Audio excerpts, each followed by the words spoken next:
Original study வைக்கணும். ஆனா வெள்ளக்காரனுக்கு டிஃபால்ட்டா தெரியும் ரசூலுல்லாஹ் அல்லாஹ்வுடைய தூதர், குர்ஆன் அல்லாஹ்வுடைய வேதம், இந்த மார்க்கம் அல்லாஹ்வுடைய மார்க்கம். இது வந்ததுன்னா எங்களுடைய லாபங்கள் பறி போயிரும். அப்போ ஹுஜ்ஜத் தங்க மேல அவங்க நிறுவிட்டாங்களா, இதுதான் அவங்களுடைய காலகட்டம். புரியுதா இல்லையா? அப்ப அந்த அடிப்படையில் அசாபுக்கு அவங்க எலிஜிபிள் ஆயிட்டாங்களா இல்லையா? இப்போவோ அப்போவோங்கிறது இருந்துச்சு. இந்த அசாபு பொறுத்த வரைக்கும் இப்போவோ அப்போ. அப்ப அல்லாஹ்வுடைய புறத்திலிருந்து அசாபு அப்படிங்கிறதுக்கு மீனிங் என்ன அப்படின்னு பார்த்தீங்கன்னா, இவங்க முதலாம் உலகப் போர் இவங்க நடத்தினானு. அது வரைக்கும் இவங்களுடைய மைண்ட் செட் எப்படி இருந்துச்சுன்னா, வெள்ளைக்காரங்க எல்லாருமே ஒரே உம்மத்தா கிடையாது. அவன் என்ன பண்ணுவான், ஒரு பக்கம் பிரிட்டன் தலைமையில் ஒரு கூட்டம் இருக்கும் முதலாம் உலகப் போரில். போர்ச்சுகீஸ் இருக்கான்ல, போர்ச்சுகல்காரன் அவன் தனியாக இருப்பான், டச்சுக்காரன் அவன் தனியாக இருப்பான், பிரான்ஸு தனியாக இருப்பான். அவன் நாடு பிடிக்க பார்ப்பான். அவன் என்ன பண்ணுவான், கோவா எடுத்தீங்கன்னா யார் வச்சிருந்தா, பிரிட்டன் கையில் கிடையாது, அது ஒரு டீம் வச்சிருந்தது. பாண்டிச்சேரி யார் வச்சிருந்தா, பாண்டிச்சேரி பிரெஞ்சுக்காரன் வச்சிருந்தான். இந்த காரைக்கால் எடுத்தீங்கன்னா டேனிஷ் கோட்டை டச்சுக்காரன் அவன் வச்சிருந்தான். புரியுது இல்லையா? இவங்களுக்குள்ள ஒரு போட்டி எல்லாம் கொடுத்துறான். எல்லாம் சொல்றான்ல, அசாப் கொடுக்கும்போது இவங்க ஒருத்தருக்கு ஒருத்தர் அடிச்சுக்குவாங்க. கடைசி அந்த முதலாம் உலகப் போர் அப்படி முடிஞ்சது. அதுல லைட்டா எல்லாம் ஒரு அடி கொடுத்தான்.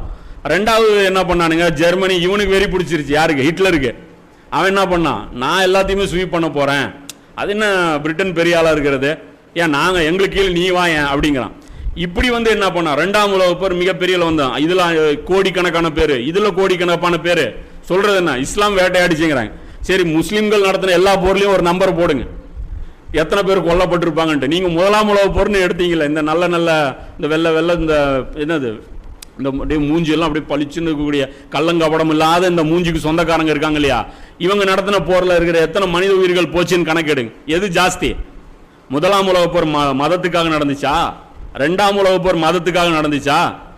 அப்போ எதுக்காக இவங்க சண்டை போட்டுருந்தாங்க, புரியுதா? அப்போ சண்டை போட்டு அப்போ ரெண்டாம் உலகப் போர் நடந்துச்சு.